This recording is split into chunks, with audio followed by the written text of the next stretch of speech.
अस्सलाम वालेकुम दोस्तों, मैं हूं शाहिद हुसैन। उम्मीद करता हूं आप सब खैरियत से होंगे। इस वीडियो में दो खबरें आपके सामने शेयर करनी है। एक तो यह है कि एक मां ने अपने दो मासूम बच्चों को छुरी से ज़िबा कर दिया था।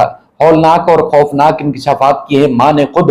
और वहां पर जब पुलिस पहुंची तो उसने क्या देखा और जो वहां पर रफाई इदारे थे, फलाही इदारे, उनसे क्या मुकालमा हुआ मां का, उस हवाले से तफसीलात कुछ मजीद सामने आई हैं, वो आपके सामने रखेंगे। और इसके साथ साथ एक लड़की जो कि निहत्ती थी, उसको इज्तिमाई ज्यादती का निशाना बनाया गया। लेकिन उससे भी बड़ी ज्यादती कि एक मुलजिम को अदालत ने जुर्म साबित होने पर सजा सुना दी। लेकिन सजा सुनाते वक्त अदालत को ख्याल आया कि इसमें तो एक और मुलजिम भी शरीक था, शरीक जुर्म था, और इब्तदाई तौर पर उसका रिमांड भी लिया गया था। लेकिन वो पुलिस ने जो सरकारी अफसर था या सरकारी इदारे का एहलकार था, उसको उसके पेरेंट डिपार्टमेंट के हवाले कर दिया था पुलिस ने, और उसका ट्रायल नहीं हुआ, वरना उसको भी सजा हो जाती।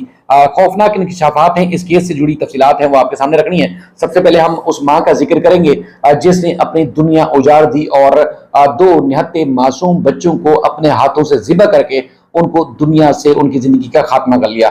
गुज़श्ता रोज तफसीलात जिस तरह सामने आई थी, पुलिस ने बताया कि उनको एक डिटेल्स मसूल हुई कि कराची का इलाका, पोश इलाका डिफेंस का है, वहाँ का इलाका खैबान मुजाहिद है, और वहाँ पर एक औरत ने अपने दो बच्चों को ज़िबा कर दिया है। खातून से जब तहकीकात हुई, तफ्तीश हुई, तो पता चला कि खातून ने किचन की जो छुरी थी उसकी मदद से वॉशरूम में ले जाकर दोनों बच्चों को अलग अलग जाकर उनकी गर्दन जो है उनके जिस्म से, उनके तन से जुदा की, अलग की, और उसके बाद फिर उनको अपने पास जो है वो उनकी बॉडीज को रखकर वहां पर जो है वो बैठी हुई थी। और उस दौरान पुलिस और जो रफाही इदारे या फलाही इदारे वो जब पहुंचे तो खातून उस वक्त जो है वो बच्चों को गोद में लेके बैठी हुई थी। यानी कि अक्सर जैसे कहा जाता है कि माँ की ममता बच्चों के ऊपर जब जुल्म होता देखती है तो वो चाहे किसी भी हालत में वो लरस जाती है। तो इस माँ ने अपने हाथों से बच्चों की जिंदगी का खात्मा तो किया, लेकिन तहकीकात के दौरान कुछ अजीब गरीब से इंकशाफात किए हैं, क्योंकि कहा जाता है गुफरान नमी जो शख्स था, इस खातून का हस्बैंड,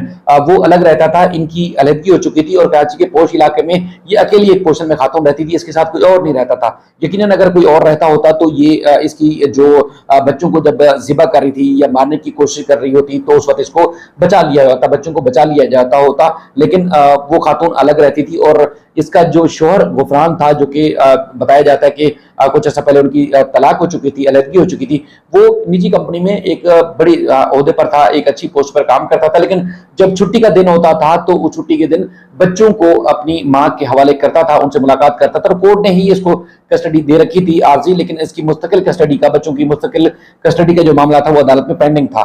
सूरत हाल ये हुई कि चूंकि गुज़श्ता रोज 14 अगस्त था, और 14 अगस्त वाले दिन बच्चे जो है माँ से मिलने के लिए, और इस कर्ब और इस तकलीफ से शायद उसका बेटा गुजरता हो, क्योंकि 7 साल उसकी उम्र थी, वो चीजों को समझता था। बेटी की उम्र जो बताया जाता है कि 4 साल थी। मां का ये कहना है कि मेरा बेटा अक्सर कहता था कि कहीं ऐसी जगह पर हमें पहुंचा दो जहां पर कोई परेशानी ना हो, जहां कोई दुख ना हो, जहां पर कोई तकलीफ ना हो, बल्कि सुकून हो।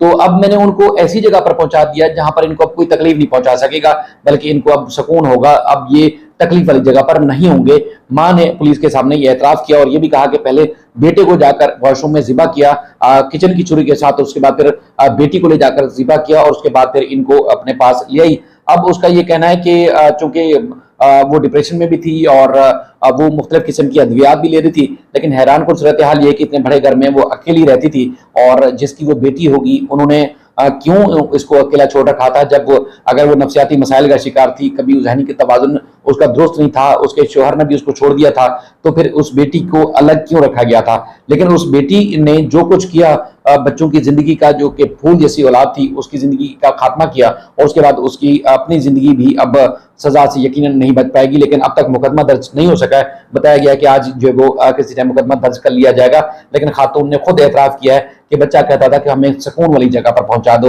या हमें सुकून वाली जगह पर जाना चाहिए, और हमने उनको उस सुकून वाली जगह पर पहुंचा दिया है। सूरत हाल इंतहाई खौफनाक है। दूसरी खबर की तरफ बढ़ते हैं, और खबर जो है वो भी हैरान कुन है।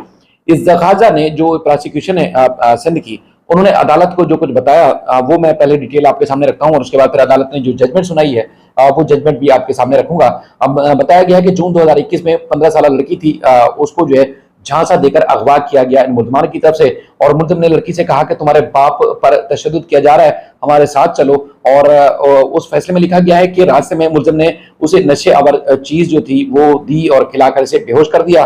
और मुलजिम ने 2 शरीक मुलजिमों के साथ मिलकर लड़की से ज्यादती की। और मुलजिम जो है लड़की के बाप को धमकाया करते थे और कहा करते थे कि हमारी बात ना मानी तो हम लड़की की जो वीडियोस बना रखी हैं वो लीक कर देंगे। और ये भी कहा कि चूंकि बाप लगातार इस सारे करब और तकलीफ में गुजरता रहा, अब बिलाखिर उसने जो है वो इन मुलजमान के खिलाफ मुकदमा दर्ज कराया था थाना ब्रिगेड में कराची के इलाके में। और एक मुलजिम जो है गिरफ्तार हो गया था और दूसरे मुलजिम जो था वो सरकारी इदारे का ही जो है वो मुलाजिम बताया जाता है। और अदालत ने जो मुलजिम था शहबाज उर्फ शबी, उसको मजमूई तौर पर 50 साल कैद की सजा सुनाई है।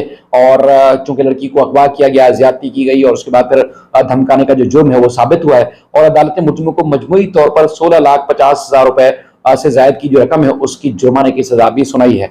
साथ ही साथ जो इंकशाफ हुआ था कि एक मुलजिम जो कि सरकारी इदारे का जो बताया जाता है कि दिफाई इदारे का मुलाजिम था, उसका नाम बताया गया है कि मुबशिर खलील था। और उसको जब इस पहले वाले मुलजिम को शोएब को जो है जब रिमांड पर ले जाया गया था पुलिस की तरफ से, ब्रिगेड पुलिस की तरफ से, तो उसके बाद दूसरा वाला मुलजिम मुबशिर खलील जो है इसको भी रिमांड के लिए ले जाया गया था। अदालत ने रिमांड भी मंजूर किया, लेकिन बताया गया है कि इस मुलजिम को जो कि दिफाई इदारे का सरकारी इदारे का मुलाजिम है उसको उसके पेरेंट डिपार्टमेंट के या उनके इदारे के हवाले कर दिया।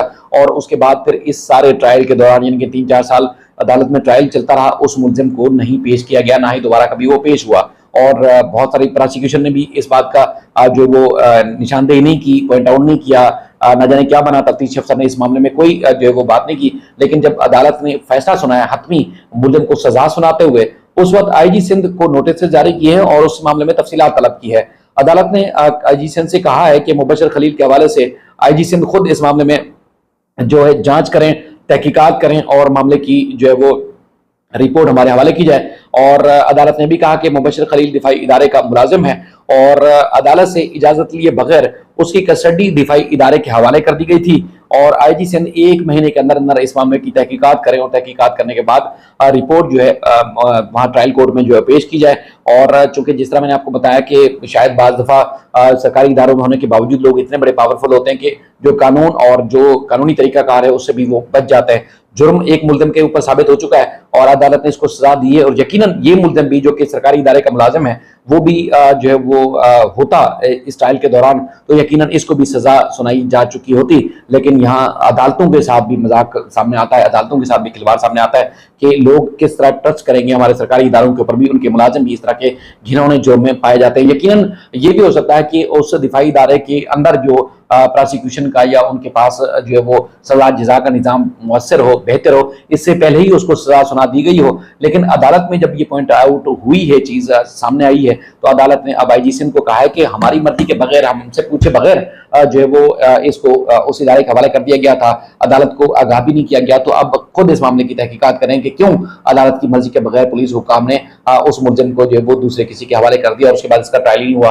तो अब देखते हैं कि आईजी सिंध इस मामले में क्या रिपोर्ट जमा कराते हैं। अपना फीडबैक जरूर दीजिएगा, अपना बेहद ख्याल रखिएगा। अल्लाह हाफिज।